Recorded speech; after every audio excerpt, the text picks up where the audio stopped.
The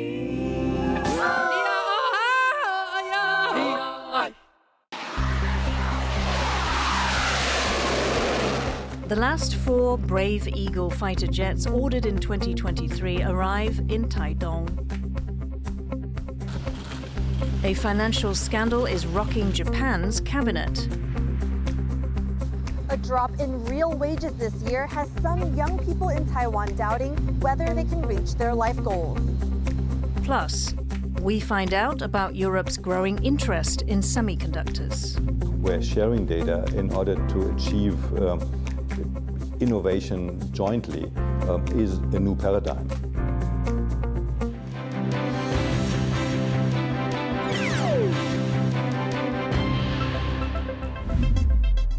A warm welcome to TaiwanPlus News. I'm Yin Khvat.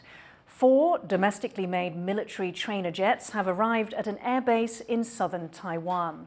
The Brave Eagles are meant to replace the aging trainers currently used by Taiwan's Air Force to prepare against a Chinese attack. 17 of these jets have been delivered to the Air Force in 2023, and 18 more are on the way for next year. Defense strategy is a major question heading into January's general elections. Opposition Kuomintang candidate Hou You-yi recently announced his defense policy proposal. But how different is it from the ruling Democratic Progressive Party's stance?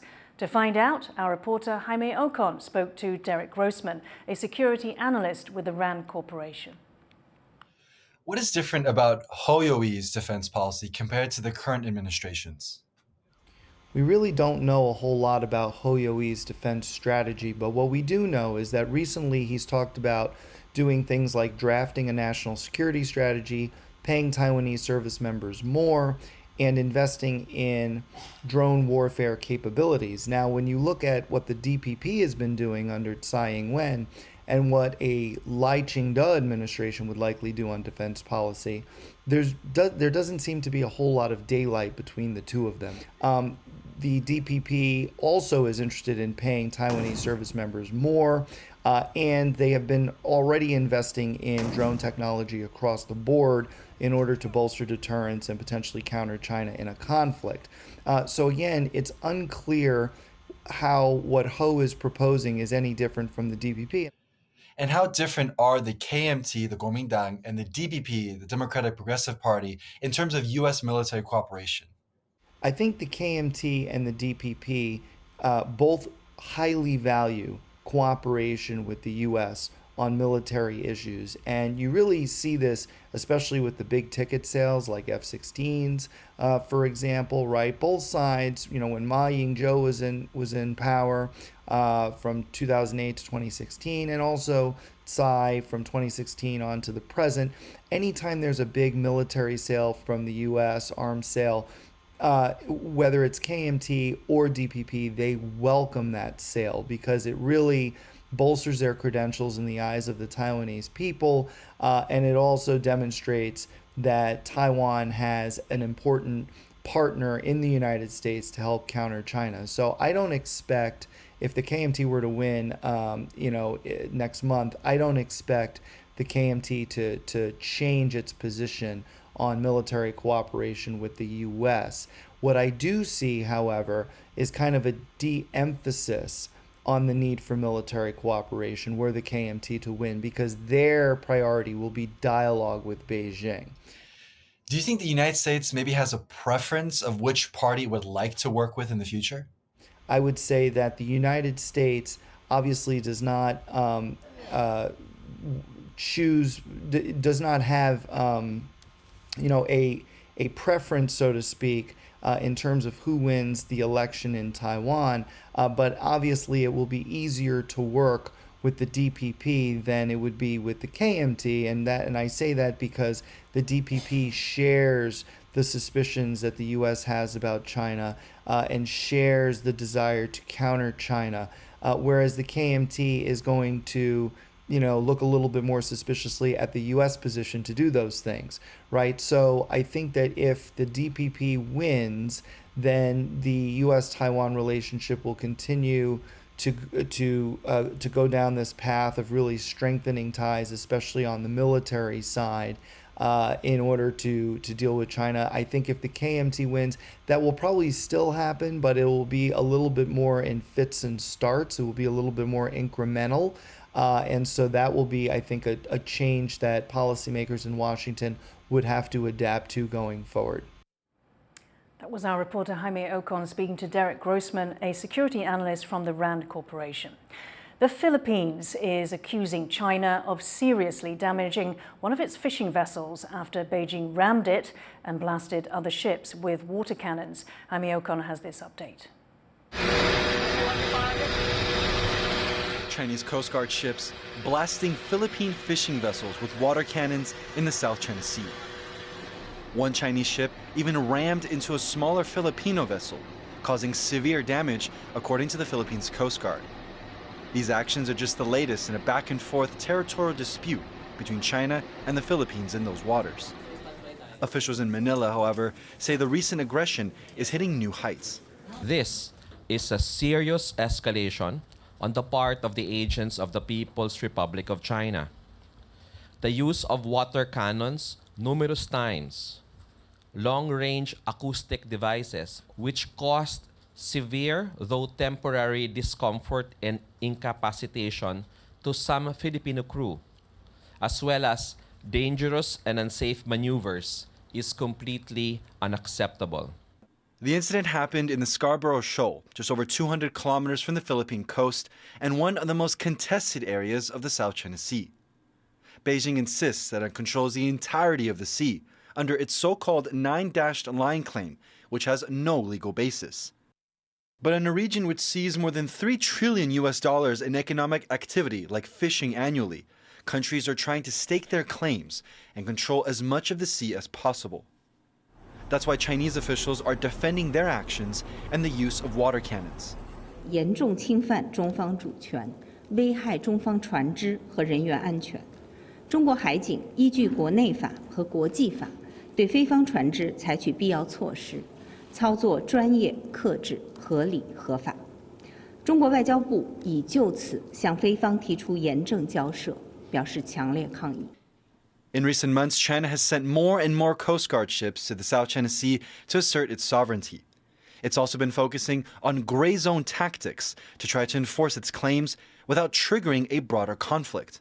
China wants to keep the gray zone gray, and for them, use of a water cannon as a non-lethal weapon is a gray area, right? And I think what they believe is that this is a way to get their point across without crossing the line of an armed attack against a U.S. treaty ally.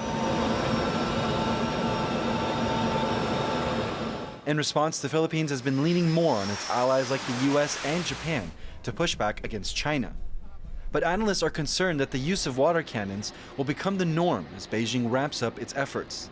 We are in kind of an escalatory cycle. This is the first time we've seen water cannons used up there and against fisheries vessels, not against Coast Guard or resupply. To see the China Coast Guard water cannoning fisheries vessels is, I think, a new escalation and something that's pretty troubling. With this dispute escalating, the Philippines has to figure out how to handle the increased aggression from one of the world's largest militaries. Dolphin Chen and Jaime Ocon for TaiwanPlus. Japan's cabinet could see a shake-up very soon. That's as the ruling Liberal Democratic Party reels from a financial scandal. Prosecutors say party members who broke their fundraising targets got unreported kickbacks. The Asahi Shimbun now reports the kickbacks may amount to more than $3 million split among dozens of politicians. Among those now facing the axe are the Cabinet Chief Secretary and Economy Minister. The scandal is a blow to the government of Prime Minister Kishida Fumio, whose cabinet now has an approval rating of 23%. To learn more about the scandal engulfing Japan's ruling Liberal Democratic Party and what it means for the region, Jean Van Trieste spoke to political analyst Nishimura Rintaro. What overall effect do you think that this political funding scandal is going to have on Japanese politics? Could we see a cabinet reshuffle, a mass cabinet resignation, or even Kishida's, prime ministership on the line? There may be smaller changes within the cabinet rather than a wholesale change within the cabinet. It seems like so far the prevailing narrative in the media is that the 4 cabinet ministers will likely be removed within a day or two. In terms of just Kishida's resignation, it doesn't seem like that is likely to happen yet. The LDP isn't calling for or starting to call for his resignation as of yet. But as approval continues to fall and his agenda kind of gets derailed by this political scandal, we could probably see more and more calls from within the LDP and obviously from the opposition to pressure Kishida into resigning. Where does this put the LDP at the next election? In recent months, the Kishida cabinet's poll numbers are reaching record lows. The LDP's poll numbers are also hitting record lows, which is something of a difference from past cabinets or LDP governments. And that, again, is a sign that the public is very discontent with this current government. But whether that actually leads to, a change in government, that's always questionable, because as the same polls suggest, opposition numbers aren't really going up either. And that's always been sort of the trend in Japan, is that the LDP is seen as not the best choice, but the best out of the choices that are available. Supposing that the Abe faction goes, and so the other factions that we've mentioned, including the Kishida faction, end up in hot water, what does this mean for Japan's foreign policy, and especially its relations with Taiwan and China? There won't be a fundamental change in how Japan deals with China or Taiwan. The actions of China, especially in the maritime domain and in the aerial space around Japan, it's just been so threatening to Japan's security environment that I think Abe's quote that Taiwan contingency is a Japan contingency, any security threat within the immediate neighborhood of Japan is going to be a threat to Japan. That's going to continue. That was political analyst Nishimura Rintaro speaking to John Van Trieste. A draft climate deal at the COP28 summit in Dubai has triggered a backlash. I definitely sensed many countries not supporting this text because it wasn't ambitious enough. So it's clear that this is only the starting point and that we are not even close to getting a result. The latest draft makes no mention of a fossil fuel phase-out. Many countries are blaming oil-producing nations like Saudi Arabia and hosts UAE for shifting the focus away from fossil fuels. Future minimum wage hikes will better keep up with inflation in Taiwan. A new law calls for the minimum wage to be adjusted based on the Consumer Price Index. That's the gauge of how much everyday goods cost. This change was proposed by President Tsai Ing-wen during her first term, but was held up over disagreements about the details of the law. Taiwanese wallets may be feeling a bit thinner this year. The latest official numbers show that real wages have dropped for the first time in 7 years. Joyce Zhang reports on how this fall is weighing on the country's youth. For many, Taiwan may seem like an attractive place to live and work. With its tech-driven infrastructure, easy access to nature, and rich yet affordable food scene. But crunching the numbers, the reality may be quite different. The latest stats show people in Taiwan made an average of $1,880 a month this year.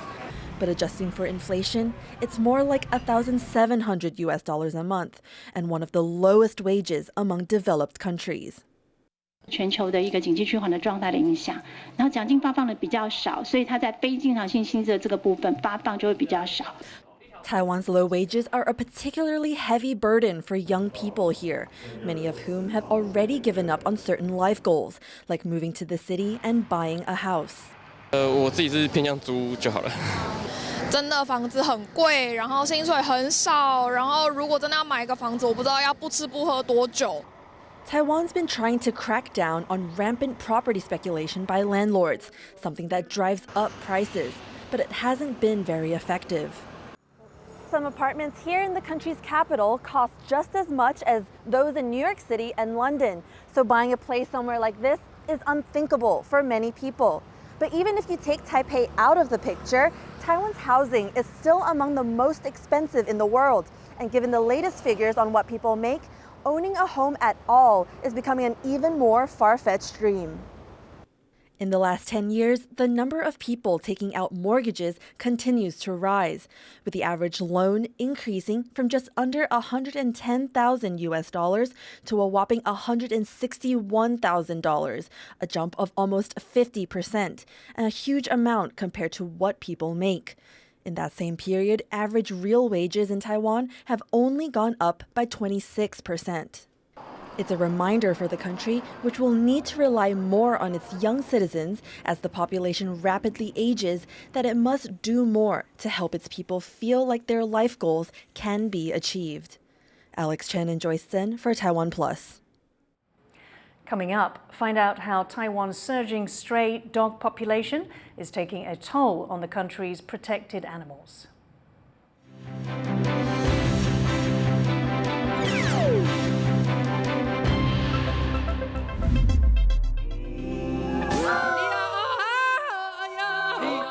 We bring you stories from Taiwan. Every day of the week. Our reporters travel the nation.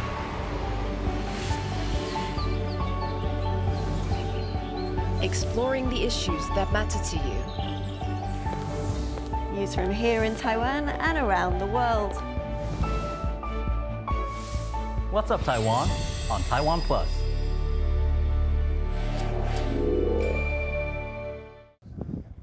Feeling salty? Don't worry, we got you. For more stories from here in Taiwan and around the world, visit TaiwanPlus.com.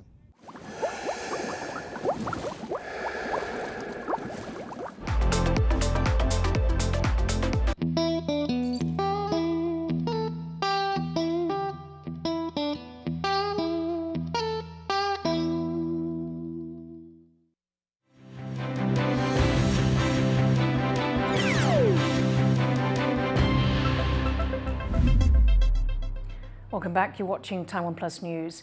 The EU is urging Taiwanese firms to get ready for new trade rules targeting human rights abuses and environmental damage. The rules would require companies to make sure their supply chains are free from harm. The EU's trade representative says that would include Taiwan's semiconductor firms and its deep-sea fisheries.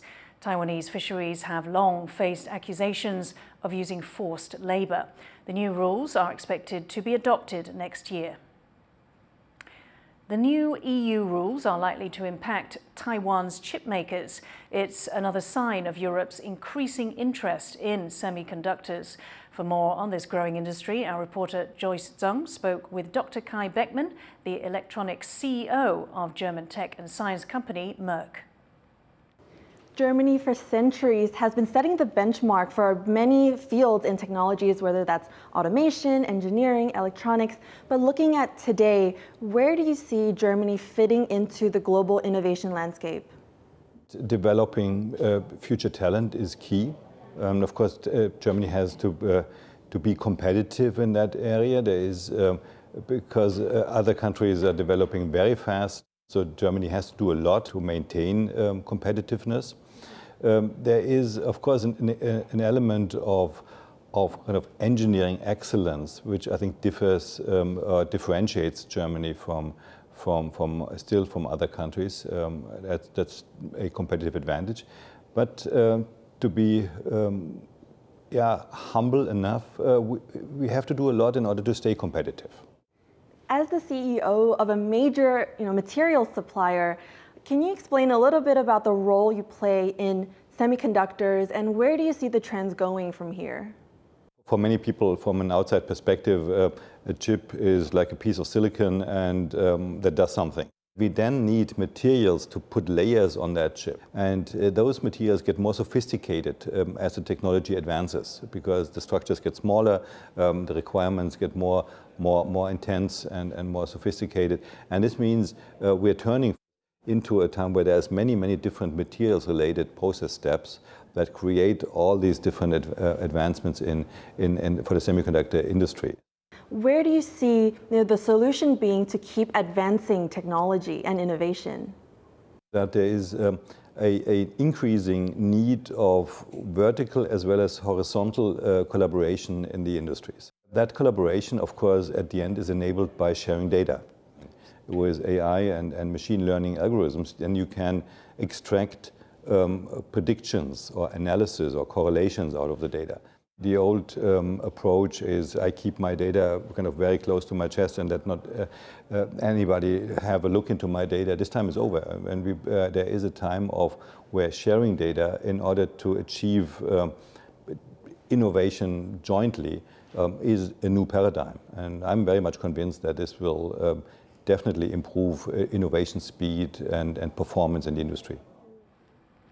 Taiwanese display panel maker Inux is set to axe up to 100 of its workers before the year ends. The company says it's optimizing its operations. Inux employs around 45,000 people worldwide. The labor cut comes despite Inux's revenue jumping 7.8% this year. Economists say the layoffs aren't a sign of financial trouble at the company. AI 的一些发展趋势来看，我们其实生产线使用的人会减少，未来都是朝向这个近零碳排的部分嘛，所以他们必须在做生产线都必须要做一些调整。Southeast Asian countries are seeing a resurgence in tourism. Some countries are investing heavily in their travel sectors to take advantage of the growing interest. Eric Gao reports.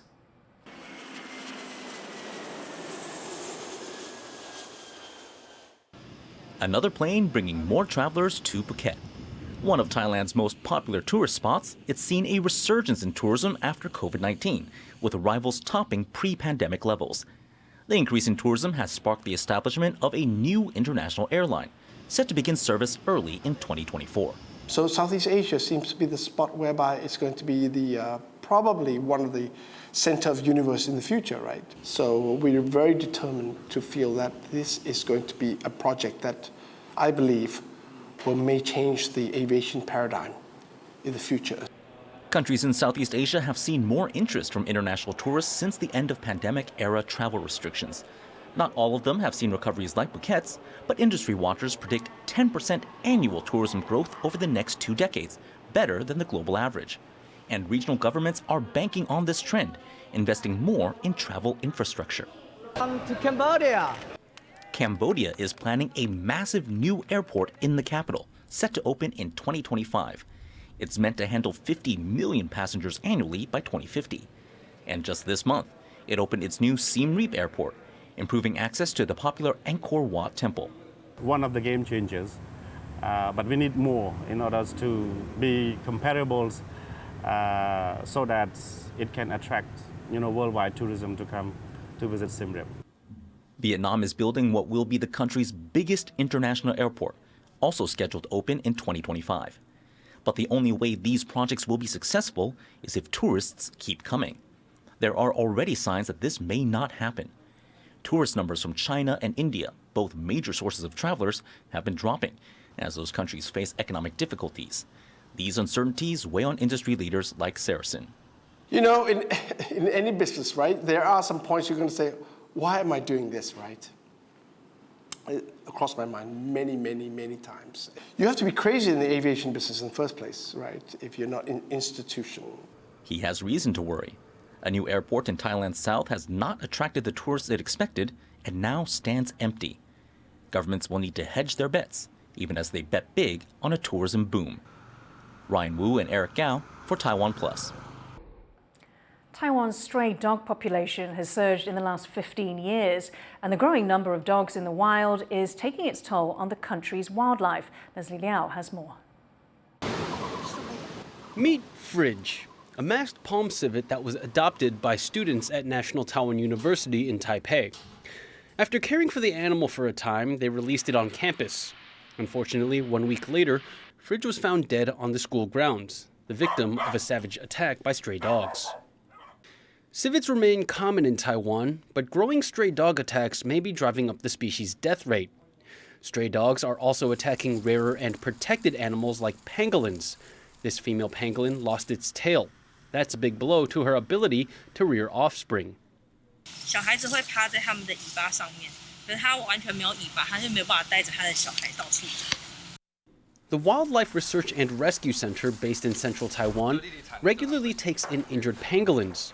Researchers say there's been a shift in more recent years in the chief cause of their injuries.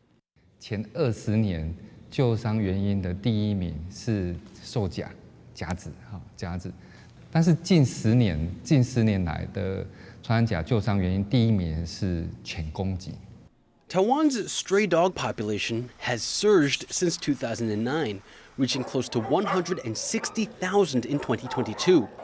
In 2017, the country implemented a no-kill policy at animal shelters, something animal rights activists had long campaigned for. Shelters are now packed, and Taiwan is struggling to deal with the rise in strays. With an end to euthanasia, the government has turned to TNR, or trap, neuter, and return programs to try and control the animals' numbers. But the program has been less successful than hoped. 其实说实话，我们台湾现在很多地方都在做 TNR， 但是很多地方做 TNR 是无效的 TNR， 大多数的 TNR 行动其实没有做完整的规划。For a country that loves animals, the way forward is not an easy one. How does Taiwan go about measuring the life of one critter against another? Should the euthanasia ban be reversed, or are dog attacks something the public must come to terms with? Or is there a third way to restore balance when nature is less than harmonious? Patrick Sun and Leslie Liao for TaiwanPlus. Thank you for watching Taiwan Plus News. I'm Yin Khvat. Take care. See you next time.